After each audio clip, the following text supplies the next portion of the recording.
Hukum Adat Perkawinan Batak dan Hukum Indonesia. Nah, nama saya Yulia Indriani dengan NPM 2551184. Nama saya Fitri Anissa Purna dengan NPM 2555142. Nama saya Imelda Desita Bagus dengan NPM 2555123. Nama saya Katrina Priani Silitonga dengan NPM 2551144. Nama saya Nathan Sembiring dengan NPM 2551127. Nama saya Sigra Al-Fakir dengan NPM 2551110. Mata kuliah Hukum Adat, dosen pengampu Miss Winda Fitri. Oke, alasan kami memilih judul ini karena hukum adat masih banyak diterapkan dalam kehidupan masyarakat hingga saat ini. Dan sementara perkawinan juga harus memenuhi ketentuan hukum nasional. Perbedaan dan hubungan antar kedua sistem ini menarik untuk dikaji agar dapat dipahami bagaimana pernikahan hukum adat dan hukum negara berjalan secara bersama dalam mengatur perkawinan. Halo Pak Tua. Halo, selamat malam. Selamat malam Pak Tua. Gimana kabarnya Pak Tua? Sehat walaupun. Sehat ya. Saya Imelda Pak Tua dari Universitas Internasional Batam, Fakultas Ilmu Hukum. Mau bertanya tentang seputar pernikahan di adat Batak, Toba. Oh iya. Bapak boleh, Pak Tua boleh perkenalkan diri terlebih dahulu? Oh boleh. Nama Saya Situmorang, tokoh adat Situmorang Sekolah Batam. Saya sudah di Batam dari 92, berkeluarga tahun 96 sampai sekarang. Yang sudah banyak pesta adat Batak itu yang saya sudah hadiri, bahkan saya yang menjadi pelaksana di sana. sudah lumayan lama juga ya Pak Tua. Berarti sudah pasti paham lah dengan pernikahan adat Batak. Paham. Baik. Berarti langsung saja saya ingin bertanya. Pertama-tama tuh apa sih tahapan utama dalam pelaksanaan pernikahan adat Batak dari awal hingga selesai yang Pak Tua ketahui? Pernikahan adat Batak itu dari awal itu satu keluarga inti harus rembuk dulu. Dalam bahasa Batak itu disebut padustahi. Dia harus satu visi dan misi dulu, satu keluarga kecil. Kalau dia ramai di Batam ini boleh menjadi 20 orang, kalau tidak pun di bawahnya. Baru Kalau di kampung dia pasti ramai. ramai. Jadi hasil mufakat yang dari sini dibawa ke jenjang berikutnya. Nah, Apa aja tuh Pak? itu namanya Tonggo Raja. Tunggu aja. Nah, di sana para raja-raja puak-puak semua sudah diundang. Raja-raja Ya, ada raja dari pihak perempuan, dari pihak istri, dari pihak suami, dari pihak mamak istri, dari pihak mamaknya si suami, dari kampung itu sendiri, Raja Huta namanya. Nah, jadi itu harus dihadirkan. Secara umum kalau orang Batak dia Kristen harus ada juga dari pihak gereja karena berkaitan jam berapa pemberkatan di gereja. Ada 2 tahap, itu martupol dan pemberkatan. Pihak gereja harus tahu. Martupol itu apa Pak? Martupol itu harus dipastikan oleh pihak gereja si laki-laki tidak mempunyai pacar yang lain kecuali calon. Pihak gereja juga harus memastikan pengantin perempuan tidak punya pacar yang lain kecuali calon itu sendiri. Itu namanya martupol dalam bahasa Batak. Setelah lewat tahapan itu, baru dia naik jenjang lagi. Biasanya 1 atau 2 minggu lagi, disitulah akan terjadi pemberkatan. Terus sampai situ aja berarti Pak? Ada lagi? Ada masih panjang Oh, sampai masih ke panjang pestanya. lagi ya? Iya, itu tahapan yang harus dilalui. Tentu ada juga satu, kalau istilah nasional juga melamar atau pemberian mahar. Kalau di Toba itu disebut itu marhaba sinamon. Kalau di Simalungun itu disebut parumah parsahapan. Beda gitu? Memberi partadin. Ini redaksinya yang beda. Tapi ritualnya juga beda, tapi tujuannya satu. Nah, kalau di Karo itu MBS, Brebelo selembar, itu sama juga semua, tapi ritualnya beda. tujuannya sama, ritualnya. Setelah tahapan, dan itu dilakukan dalam rumah. Nah, kalau adat Batak itu hal yang dari rumah dibawa ke halaman. Pulau siap jauh dibuat ke halaman. Itu dalam. Memang ada berarti ya di. Ya tahapannya harus begitu. Nah, setelah itu deal semua. Dalam hal melamar itu, disitulah dibahas semua tentang hal teknis pelaksanaan pesta itu. Harinya kapan, jamnya, tempatnya di mana, pemberkatan di gereja mana, jam berapa ke gedung, jam berapa selesai, ritual di gedung macam mana, disitulah semuanya itu dibahas. Itu seputar kalau perkawinan orang Batak. Terus Secara singkat itu penjelasannya.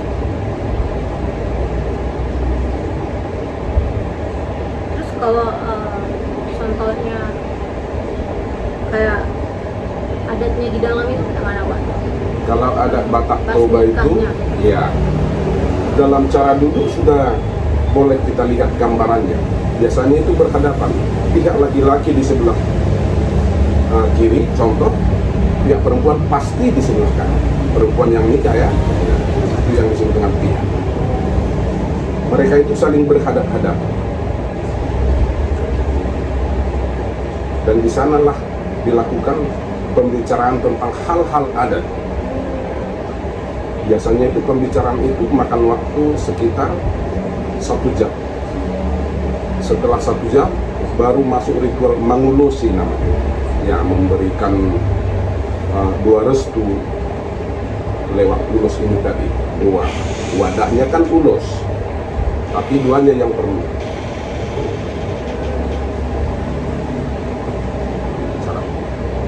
Terus apa makna dari ulos tersebut Pak dalam pernikahan adat? Oh ya, makna ulos dalam adat Batak itu ada 2 bagian besar. Dalam hal perkawinan, ulos itu diartikan memberikan berkat kepada yang menerima, mengulosi di bawah tutur. Kalau dalam hal sosiologi adalah hubungan kekerabatan. Dalam ritual adatnya disebut, ini masuk dalam kategori antropologi. Sosiologi antropologi itu hampir sejalan. Pada tahun 80-an buku itu masih satu ketika saya SMA, pelajaran sosiologi antropologi. Jadi sosiologi itu ada 2, memberi ulos kepada tutur di bawah kita itu memberikan berkat, memberikan ulos itu kepada yang di atas itu memberikan doa, harapan, ataupun ucapan selamat, ataupun menunjukkan kasih sayang. Contoh, ketika Presiden Megawati dulu ke Medan, diulosi dia. Ketika Presiden SBY ke Medan, diulosi juga. Presiden Jokowi ke Tanah Karo waktu Gunung Sinabung meletus, diulosi juga. Itu bukan memberikan berkat ke bawah tutur, ke atas, tapi itu penghormatan, kasih sayang, perspektif. Nah, kira-kira begitu. Jadi ada 2 bagian tentang hal pemberian ulos. Lalu dalam hal pernikahan 100% dia memberikan berkat, karena masih diyakini dalam adat Batak itu perwakilan Tuhan memberikan berkat adalah hula-hula. Hula-hula itu adalah pihak dari perempuan, pengantin perempuan, itu namanya hula-hula. Lalu diberikanlah kalau adat Toba pertama kepada orang tua si pengantin, itu yang disebut dengan ulos pasamo. Yang kedua baru ulos pengantin, yang ketiga ulos pamarai setingkat dengan bapak pengantin, yang keempat itu ulos mandokol setingkat dengan pengantin, boleh, tapi harus laki-laki. Yang kelima itu ulos sibut tiapang, ini dari pihak perempuan saudara bapaknya. Sekitar 20 tahun yang lalu di TVRI ada seminar adat Batak, hanya 5 ulos resmi di adat Batak Toba. Itu yang tadi pamarai, ulos pengantin, Sekali lagi, yang pertama dari orang tua adalah pasamut, baru ulus pengantin, baru pamarai, baru simak dokun, baru silik tiapang. Ini resmi. Kalau ada pun yang membuat 7, karena bilangannya harus ganjil, kalau ada pun 7, 9 atau 11, itu sudah masuk sekunder. Ini primernya 5. Nah, 5 pun sudah sah. Belum lagi kalau kita tarik ke belakang, dulu zaman opung saya, kakek saya, buyut saya, lulus hanya 1, orang tuanya pun nggak dapat. Nah, lalu berkembang ke bawahnya menjadi 2. Naik.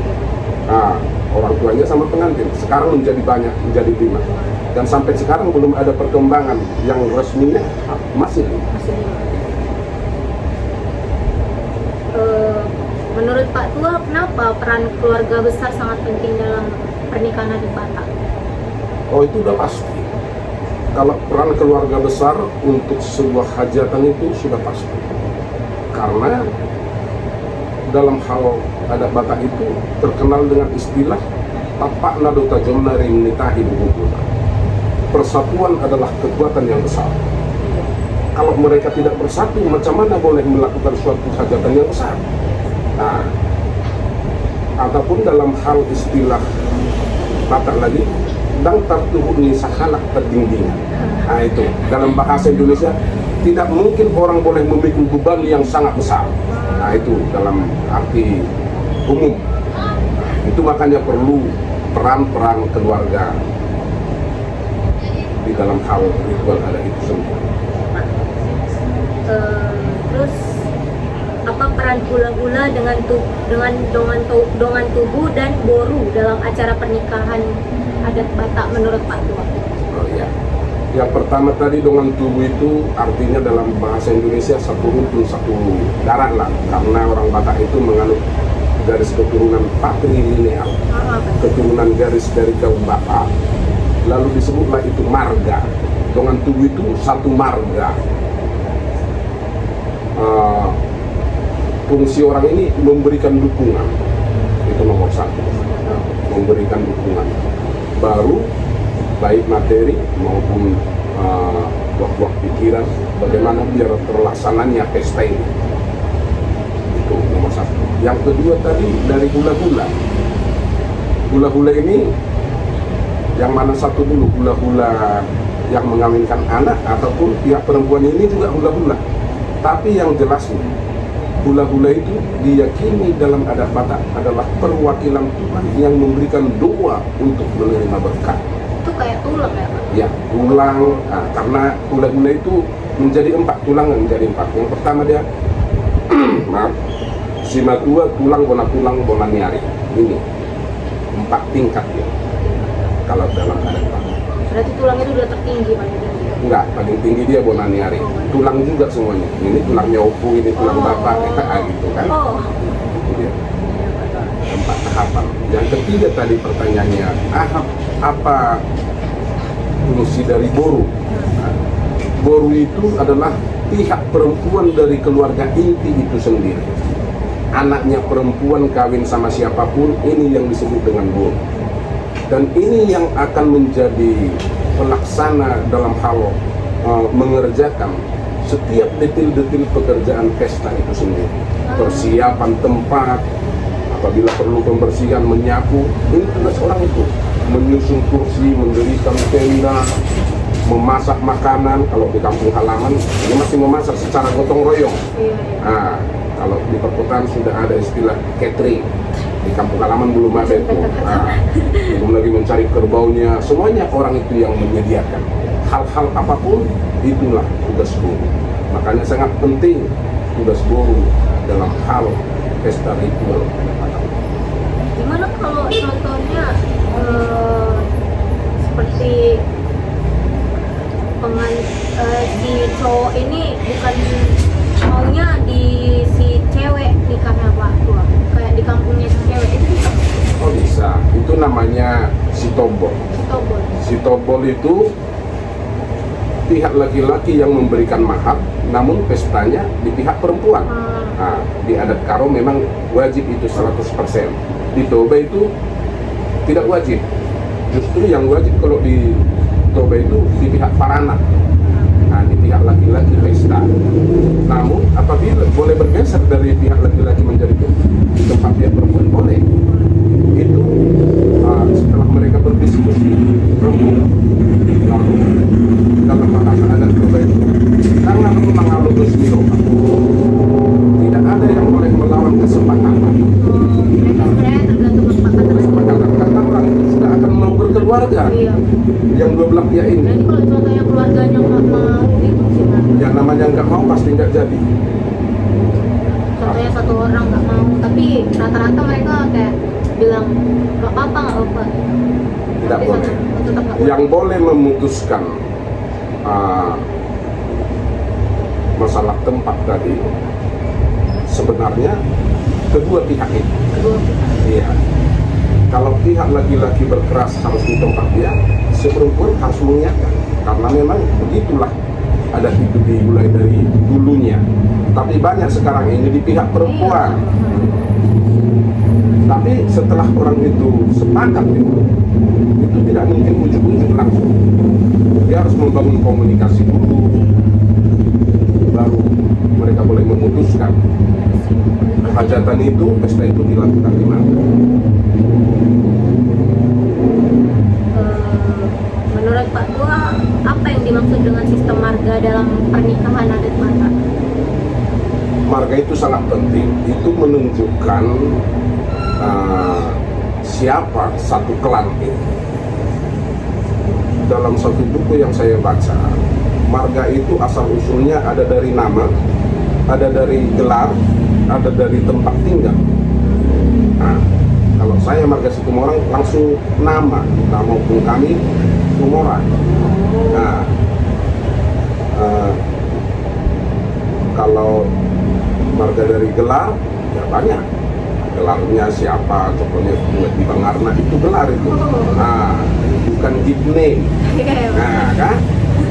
Ada gift name, ada gelar, nah, kan? Name it. Itu kalau bahasa Inggris kan dinamai, nah, kan? Jadi yang ketiga itu ada dari tempat tinggal, Baturuan. Tempatnya agak di bawah, Baturuan. Nah, itu menjadi marga. Asal usul marga. Saya baca dalam satu buku tentang adat Batak juga. Kak Pak Tua ini baca buku ya? Ya, saya ketepatan karena saya pelaku adat Batak, saya harus mengupdate juga. Panas, keren banget Pak Tua. Oke, lanjut ya Pak Tua. Mengapa dalam adat Batak tidak diperbolehkan menikah dengan orang yang memiliki marga yang sama? Oh iya, dalam adat Batak itu kalau kawin dalam satu marga itu disebut incest. Incest, kawin sedarah. Iya. Iya. Lalu itu dipantangkan. Iya. Dan sangat dipantang. Biasanya kalau ada orang yang melawan aturan dan peraturan ini, orang pun nggak datang ke pesta itu. Jadi hukuman adat dan hukuman sosialnya dapat. Tapi tetap bisa berjalan nggak ada? Ya mungkin kalau nasional boleh. Contohnya pergi ke Gua boleh.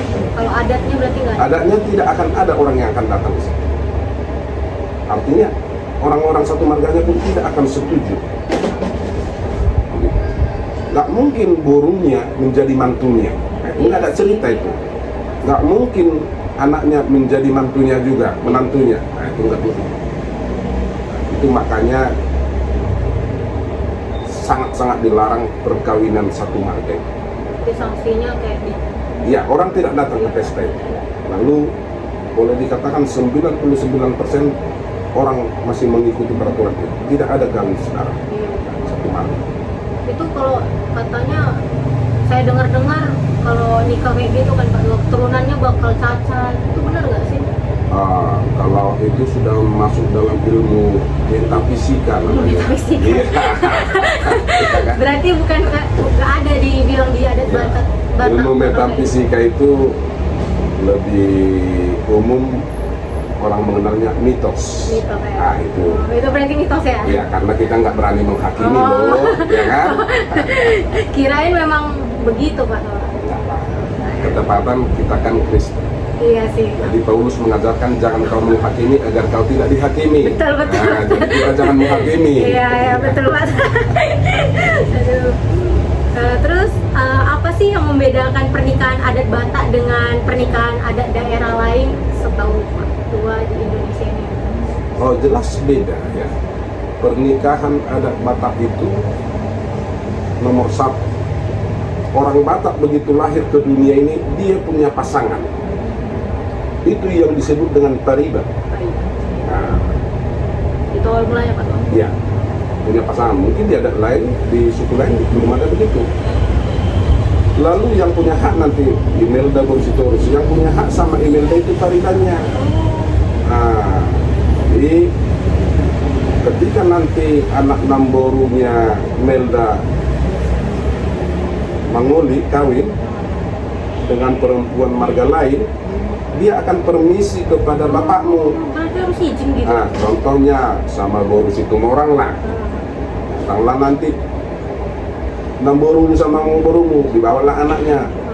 Dia akan ngomong sama orang tua Imelda. Ito, Eda, Beremu, Lau Mangoli, Boru Situmorang. Ale di Jolemu, Boru Siturus dong.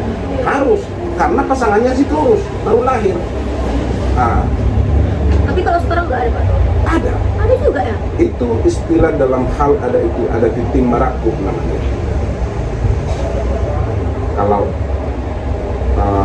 kamu di depan, kami di belakang. Kalau kami di depan, kamu di belakang. Itu titim meraku. Ada perjanjian dua marga akan satu kepentingan dalam satu keluarga yang baru menikah ini. Karena dua marga yang sebenarnya dia milik paribannya. Contohlah, Pariban Melda mau kawin sama Bortumorang. Aturan bapakmu yang menerima mahar jadi marga Situmorang menerima mahar. Jadi minta tolonglah keluarga Pariban Melda, anggaplah ini Boru Siturus like-ku, hula-hulaku. Kan aturan duit sama bapakmu, menjadi sama orang. Nah itu istilahnya begitu, bahasa apanya begitu. Bahasa halus ya? Gambarannya begitu. Iya. Seperti itu. Terus Pak Tua, apa lagi yang membedakan? Perbedaan dengan suku lain itu masih banyak. Ritualnya sudah pasti, pakaian adatnya sudah pasti, bahasa terlebih. Ya, baru kalau agama nggak usah dibahas, sudah pasti beda ya. Kalau yang Muslim harus ketua, harus ada tuan kadi. Kalau di Kristen harus ada pendeta, nggak boleh yang lain. Harus pendeta yang mempersatukan. Dalam hal ritual adatnya sudah pasti beda sekali. Sudah pasti beda sekali. Kalau di adat Toba itu Kristen secara umum dari segi makanan yang harus yang harus diberikan ke pihak hula-hula pengantin perempuan, orang tuanya itu 1 ekor babi yang sudah dimasak tentunya. Kalau yang muslim itu kambing ataupun kerbau atau lembu. Ya, karena ada juga banyak juga orang Batak itu Advent, dia paling sedikit kambing. Jadi dari situ aja sudah nampak ritualnya. Baru dari pihak perempuan akan memberikan ikan mas ke pihak laki-laki. Itu yang muslim juga? Di muslim juga nggak masalah kalau ikan mas. Karena orang Batak juga ada banyak muslim juga. Advent, banyak. Pasti banyak perbedaan dengan suku yang lain. Kalau Marhata Sinamon itu ada perbedaannya juga? Marhata Sinamon itu dalam redaksi dia beda, tapi ritualnya lebih kurang sama, tujuannya lebih kurang sama. Marhata Sinamon itu adalah memberikan mahar, melamar. Ya, jadi apa yang saya katakan tadi, mahar dalam bahasa Indonesia, dalam bahasa Toba itu Sinamon, dalam bahasa Simalungun itu partading namanya, partadingan. Kalau dalam bahasa Karo, mereka terus lembab karena orang Karo itu sudah jelas ada tukur namanya, mahar untuk setiap marga bahwa apa dia. Sana juga. Jadi sama aku tahu juga ya Karo. Ya karena saya ketepatan lahir di daerah orang Karo dan sejak kecil saya sudah pintar bahasa Karo. Lalu Saya puji Tuhan dapat istri orang Simalungun yang baik Jadi sekali. langsung 3. Iya. Jadi saya mengerti. Pelajari Mbak. 3. Iya, saya mengerti bahasa Simalungun. Tapi Pak Tua keren kali mau mempelajari seperti itu. Banyak anak muda kan sekarang udah malas mengenal adat seperti ini. Kalau saya kan nggak anak muda. Iya sih. Saya sudah orang tua. Pas.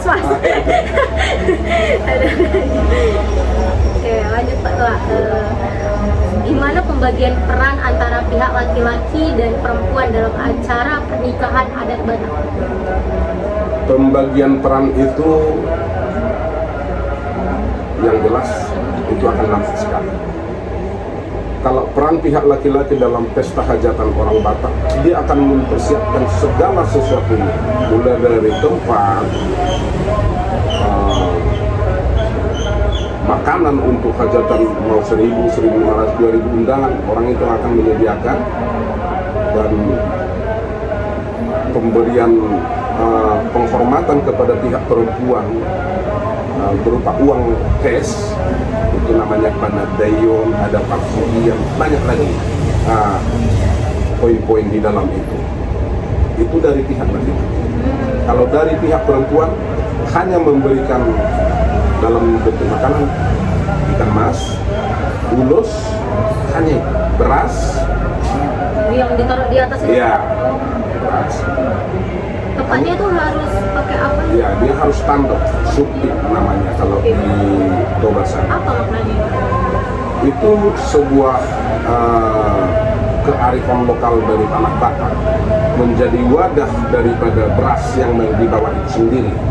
Beras itu dipercayai, yang beras itu kan menyambung kehidupan orang banyak. Ciri-ciri makhluk hidup nomor 2 memerlukan makanan. Pertama bernapas, nomor 2 memerlukan beras itu diperlukan orang banyak. Lalu dipercayai itu beras itu apabila dibawa agar dia yang dijumpainya itu horas-horas. Nah, begitulah yang dipercayai. Beras-beras artinya apa? Biar sehat walafiat, panjang umur, jauh dari mara bahaya. Oh, itu artinya? Ya, dipercayai begitu. Makanya itu biasanya 3 kali dibuat ke atas berasnya itu horas begitu. Terus kalau yang ditaruh beras di kepala itu doa. Jadi yang paling penting adalah doa. Kalau dalam bahasa Batak Toba adalah pagori itu bulung-bulung. Jadi pagori itu adalah makanan. Itu seperti daun bola kiri. Kata itu ada pagori bulung-bulung. Kata itulah doa. Itulah. Kalau makanan itu ya akan berlalu, tapi doa itulah harapan kita. Semoga kau keluargamu langgeng, cepat dapat momongan. Nah, kan itu doa.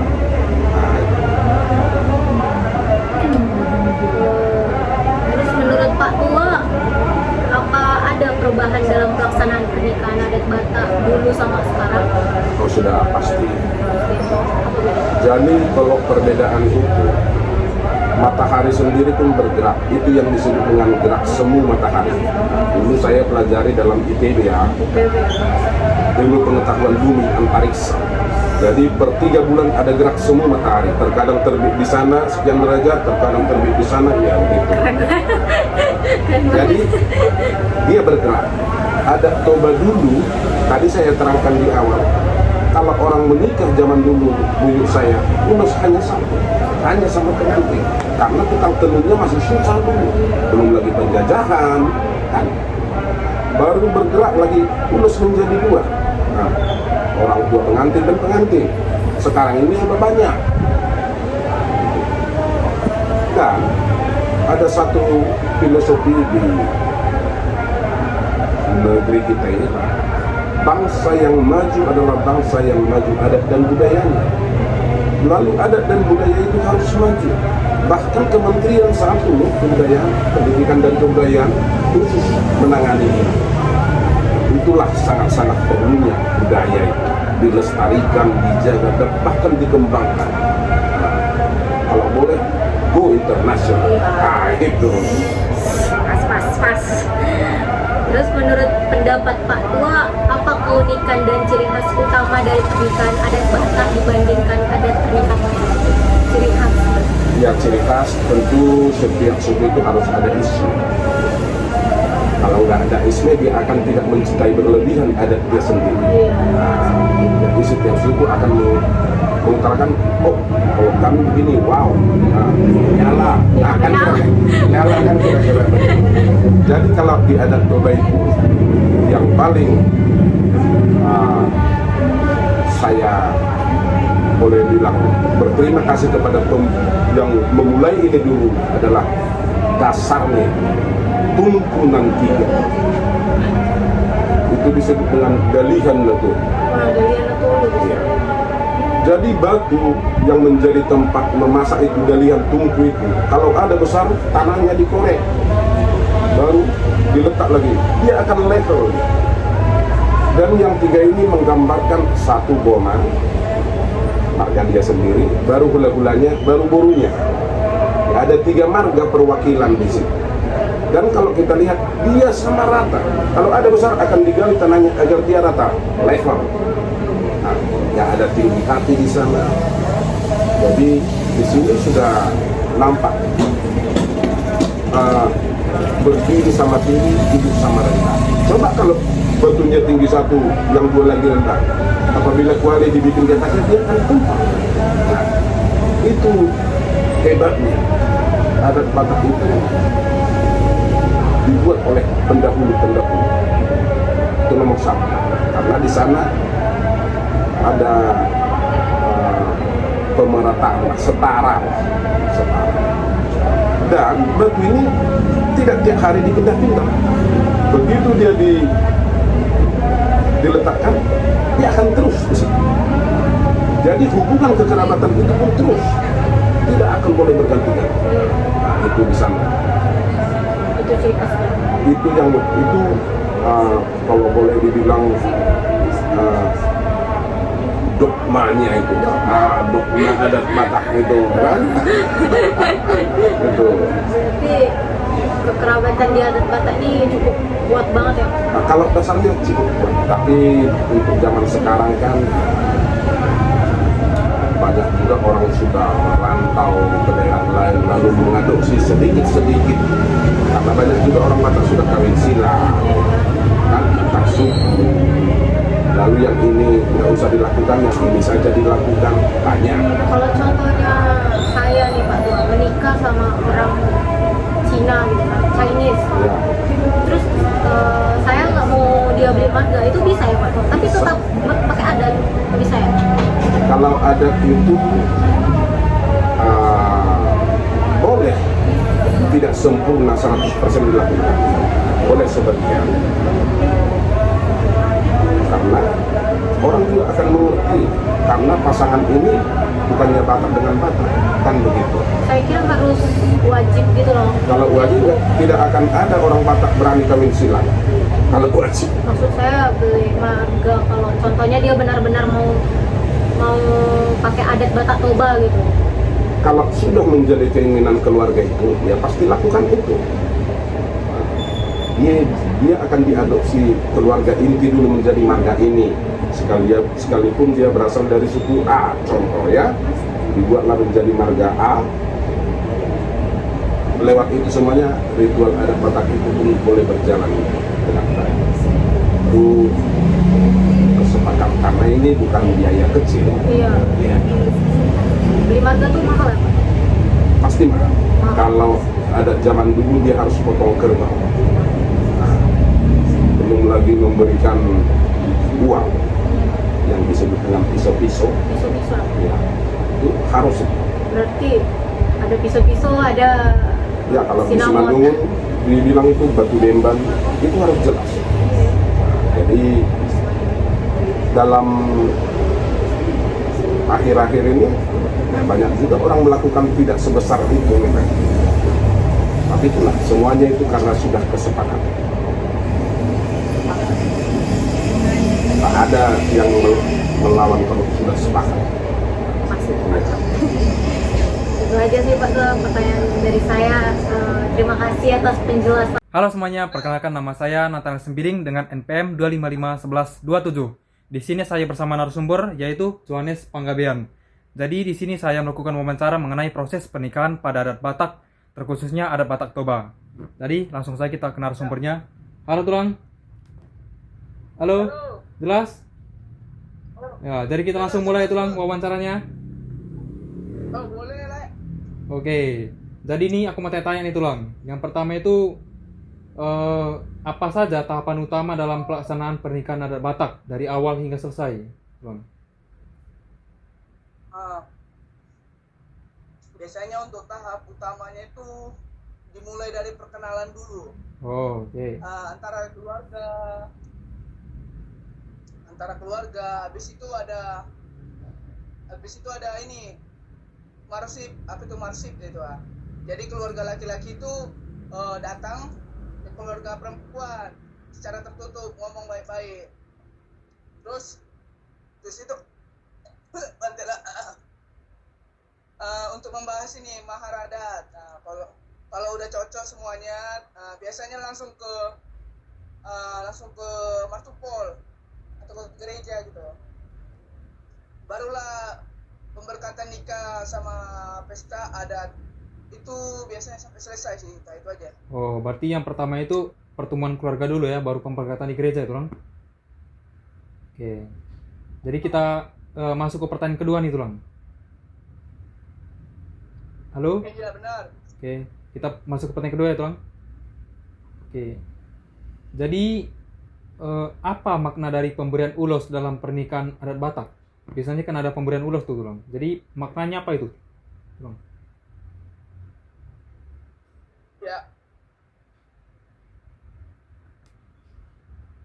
Kalau dibilang itu maknanya apalagi itu sebagai tanda kasih sayang, doa, habis itu restu dari keluarga pengantin gitu loh. Baru itu bisa juga menjadi simbol sama bahagia terus ya sama dia. Jadi pas mengulusin itu biasanya memang momennya yang paling menyentuh di acara Batak itu. Oh, gitu. Jadi pertanyaan ketiga nih, Tulang. Biasanya kan di adat Batak itu yang menikah 2 orang tapi yang sibuk satu kampung itu. Jadi mengapa peran keluarga besar sangat penting dalam pernikahan adat Batak, Tulang?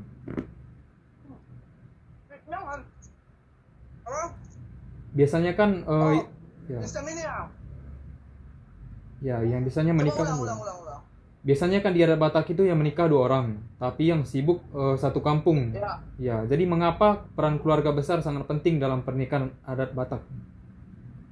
Ini pertanyaan ketiga. Ini ya, itu sangat penting karena ini adalah adat Batak ya. Adat Batak kita tahu bahwa yang nikah itu bukan cuma 2 orang aja, tapi 2 keluarga besar yang disatukan. Jadi keluarga besar itu pasti ikut campur tangan. Jadi keluarga perempuan, keluarga laki-laki untuk mempersiapkan acara, dan biaya sampai jalan adat. Makanya peran keluarga itu di sini di Batak itu sangat penting. Gitu. Jadi aja. Ya. Yang keempat nih, Tulang, ini saya kurang paham nih. Jadi menurut Tulang apa peran hula-hula, dongan tubuh dan boru dalam acara pernikahan menurut Tulang? Nah, kalau hula-hula itu keluarga pihak perempuan. Dan mereka paling yang dihormati di adat Batak. Jadi biasanya mereka yang kasih doa, nasihat sama restu ke pengantin. Dongan tubuh, ini kan ada 2 nih. Ya, Hula-hula itu di pihak cewek dan dongan tubuh itu di pihak cowok, keluarga itu sendiri kayak cowok gitu. Nah, kalau Tulang biasanya bantu kerja-kerja acara besar. Acara-acara biar bisa pestanya lancar. Jadi semua itu ada tugasnya masing-masing gitu. Oke, Tulang. Kita masuk ke pertanyaan nomor 5 nih, Tulang. Jadi Betul. apa yang dimaksud dengan sistem marga dalam pernikahan adat Batak tuh, Bang? Jadi sistem marga dalam pernikahan adat marga. Batak itu apa? Nah, Nah, kalau sistem marga itu biasanya disebut dengan nama keturunan. oh nama keturunan. Keturunan yang diwariskan dari bapak ke anak, dari kakek ke bapak, bapak ke ini. Jadi itu turun temurun dari marga orang Batak biasa ya. Setahu lah hubungan kayak hubungan kerabat. Nah, jadi marga memang penting kali kalau dalam kehidupan orang-orang Batak, apalagi soal pernikahan. Oh. Berarti kalau marga dalam Batak itu ngikut bapak ya, Bang? Ya benar, nggak Oh, bisa ngikut oke. mama. Oke, Bang. Ini keenam nih, Bang. Pertanyaan keenam. Hmm. Mengapa dalam adat Batak tidak diperbolehkan menikah dengan orang yang memiliki marga yang sama, Bang? Nggak boleh nikah sama orang yang marganya sama. Itu karena kalau marganya sama dianggap masih satu keturunan atau satu keluarga, walaupun sebenarnya hubungan darah sudah jauh kali pun tetap dianggap saudara. Makanya dalam adat Batak itu nggak boleh menikah semarga, harus beda marga. Contohnya Setumeyang dan Setumorang gitu, atau enggak Pengabean atau Simanjuntak gitu. Oh, itu Bang. Paham tuh, Bang. Ini pertanyaan ketujuh nih, Bang. Ya boleh. Apa yang membedakan pernikahan adat Batak dengan pernikahan adat di daerah lain di Indonesia, tuh, Bang? Itu. Pernikahan adat Batak dengan Nah, daerah lain. yang membedakan itu adat Batak itu biasanya kita lihat dari acaranya yang besar. Oh, oke. Sama keluarga terlibat itu, keluarga besarnya juga terlibat di adat Batak. Keluarga semuanya ikut berperan itu biasanya, kayak tulang, berubere, mak tua, semuanya itu ikut. Oh, betul.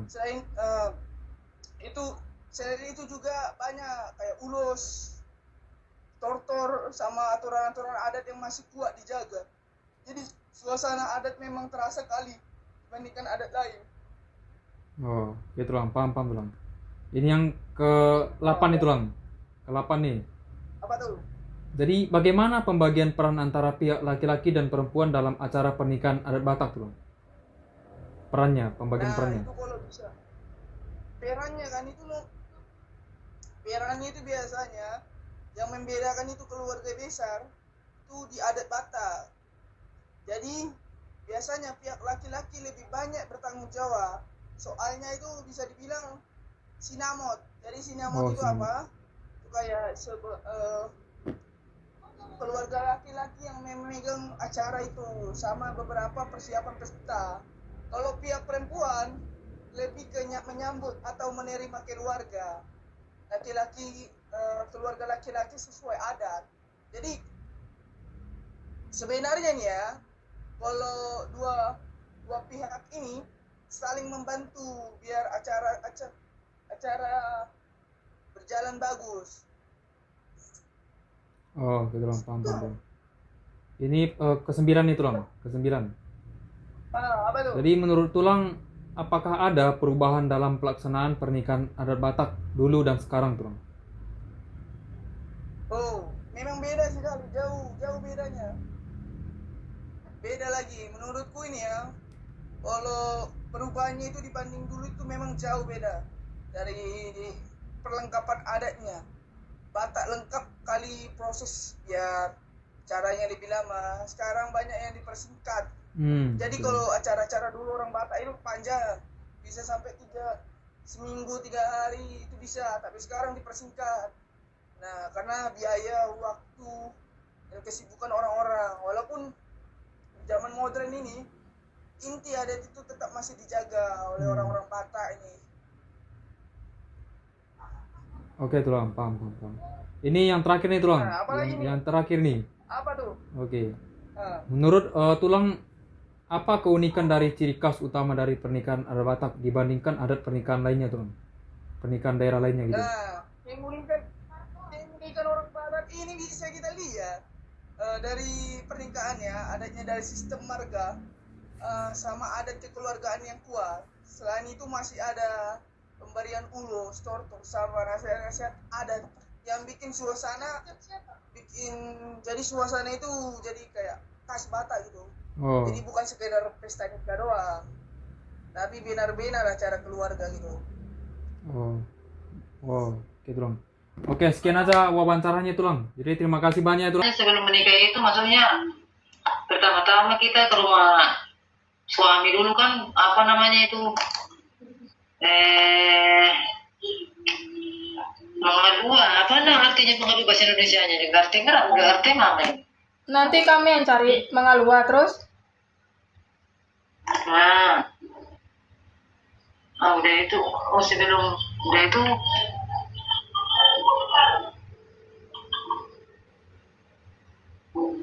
apa lagi ya? Udah sampai di sana.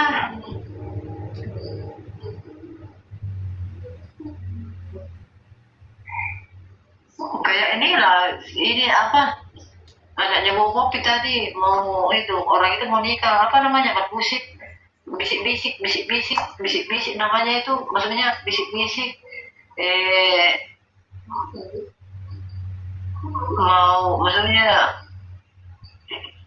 bisik-bisik itu gimana, maksudnya perencanaan nikahnya begitu, membicarakan perencanaan pernikahan. Bisik-bisik namanya, bermusik namanya di sini. Kalau orang Batak. Bukan bermusik bisik-bisik, maksudnya bermusik lain pula bermusik. Berbisik-bisik, bermusik. Kalau bermusik itu mengatasi namanya dibilang di situ. Bisik-bisik maksudnya membicarakan,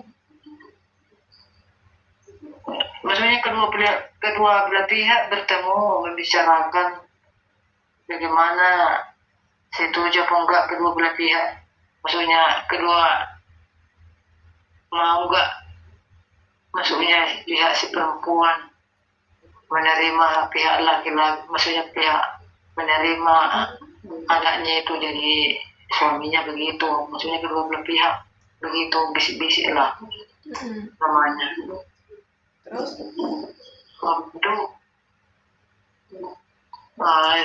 Udah itu kalau ada kata setuju, udah itu mertupel lah. Kalau mertupel itu dibilang tunangan istilahnya. Kalau bahasa Indonesianya orang kayak tunangan, mertupel. Udah mertupel, terus adalah berusip. Kalau berusip itu disitulah membicarakan kayak apa namanya, membicarakan kayak mahar begitulah ya, mahar kayak kan kita perempuan dibeli pihak laki-laki, jadi dibicarakan lah misalnya maharnya berapa, harus bertupul itu berusip kan. Maksudnya itu membicarakan mahar, disitulah mahar, terus tanggal pernikahannya begitu. Terus? Udah selesai bermusik, udah di situ kan semua dibicarakan tanggal pernikahan sama udah semua dari situ, baru udah setuju semua, udah clear semua, baru tinggal pesta pernikahannya lah, tanggal berapa dia juga begitu, kesepakatan kedua belah pihak begitu, mahar sama tanggal berapa disahkan begitu. Udah terakhir pernikahannya lah. Habis itu dalam pernikahan adat Batak tuh kan ada pemberian ulos kan. Nah, apa makna dari pemberian ulos itu dalam pernikahan adat Batak? Maknanya? Iya. Iya. Gimana bilangnya? Maknanya, maksudnya ya untuk memberkati anak kita itu, maksudnya sehat-sehat, lancar rezekinya begitu. Ada khusus itu untuk ulos, untuk khusus menikah, terus ada sarung sarung hela. Kalau hela itu kan menantu laki-laki. Kalau makna sarung hela itu maksudnya kalau sarung hela itu nanti dibawa kalau ada acara di pihak perempuan, itu harus dipakai, bahwa itulah tandanya dia sebagai pihak maksudnya menantu laki-laki.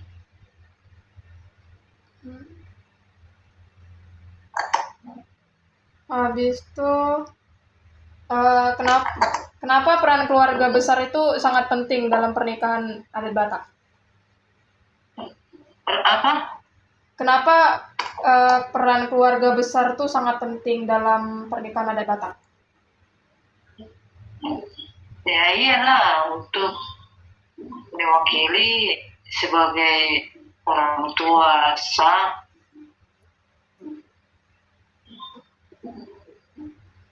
Udah cuma untuk mendampingi bahwa anaknya melihat anaknya untuk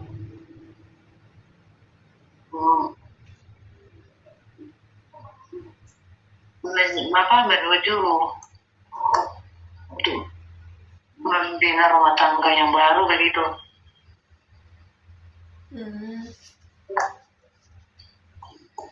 udah.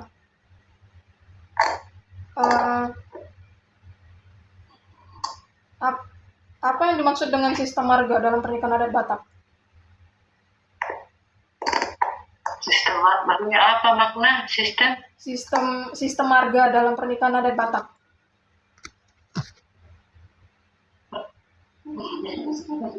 Ya, untuk mengetahui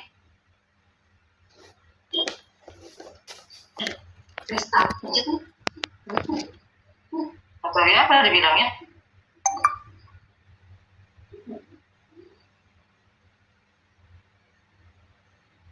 Untuk mengetahui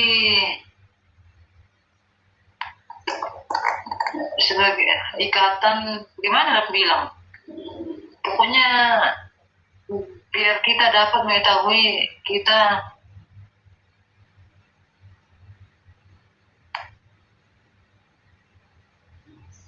mau jelaskan apa cuman.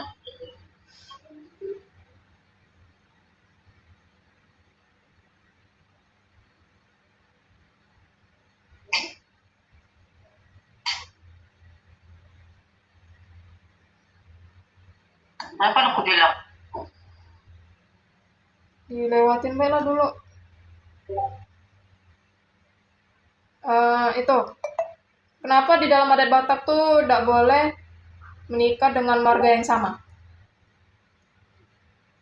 Ya nggak boleh karena itu dianggap saya masih saudara kandung, masih saudara. Kalau masih satu marga, Kalau karena dianggap masih saudara, masih saudara. terus apa yang membedakan pernikahan di dalam adat Batak dengan itu pernikahan adat lain di daerah lain?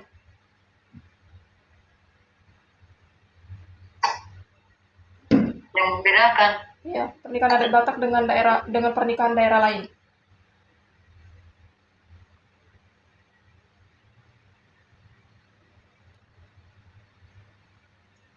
ya yang membedakan adatnya itu ya mungkin ya budayanya lah mungkin.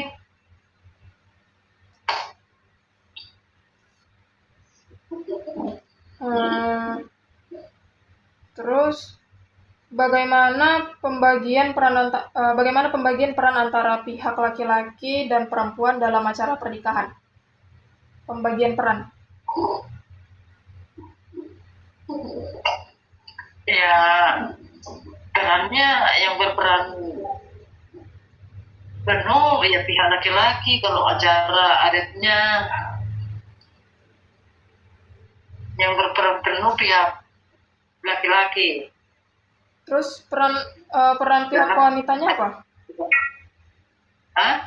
Peran pihak perempuan apa? Ya pihak perempuan kita cuman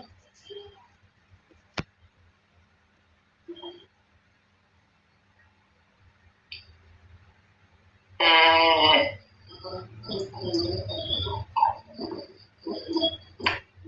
membawa ya membawa seperti apa, membawa apa lah dibilang ya, membawa seperti mahar itu loh, apa namanya, ulos. Kita hanya menyediakan seperti ulos begitu, berperan sebagai untuk menyediakan, untuk menyiapkan seperti ulos itu ikan. Kalau macam acara, maksudnya kalau acara makan kayak makan, maksudnya tamu undangan itu kan dari pihak laki-laki. Kalau dari pihak perempuan cuma bawa untuk ulos nanti untuk sama pengantin. Kalau sama ikan, kan ikannya beda. Kalau ikan khusus yang bawa pihak perempuan. Kalau daging, masalah daging-daging untuk dimakan bersama undangan itu kan dari pihak laki-laki. Jadi pihak perempuan cuma bawa ikan, itulah ikan sama ulos. Ikan tuh untuk apa? Ya itulah untuk dikasih sama pihak perempuan, sama pihak untuk pengantin, disuapkan untuk pengantin. Nah, ada maknanya itu untuk pihak pengantin itu. Berarti ikan disiapkan dari pihak perempuan untuk disuapin untuk pengantinnya nanti? Ya. Dihidangkan untuk pihak pengantin nanti. Terus menurut Mama, ada tidak perubahan dalam pelaksanaan pernikahan adat Batak yang dulu sama yang sekarang? Ya nggak ada sih, sama aja, nggak ada bedanya. Ya soalnya karena itu adat kan udah memang ditentukan dari kita menjalankan adat yang dari Turun-temurun? dulu. Ya, turun-temurun.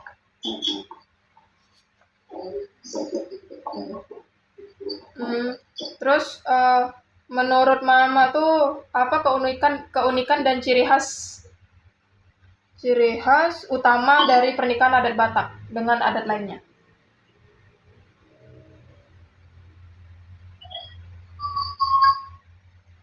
Ya keunikannya kayaknya ya manor itulah, kan nggak ada di tempat orang lain begitu kan. Manor terus ya terus ya kalau pengantinnya menyanyi disawer begitu. Manortor tuh wajib ya di setiap pernikahan adat Batak? Hah? Manortor tuh wajib ya di setiap pernikahan adat Batak? Ya wajib. Karena ada kelompok. Ya cuman tuh baik yang nggak ditanya.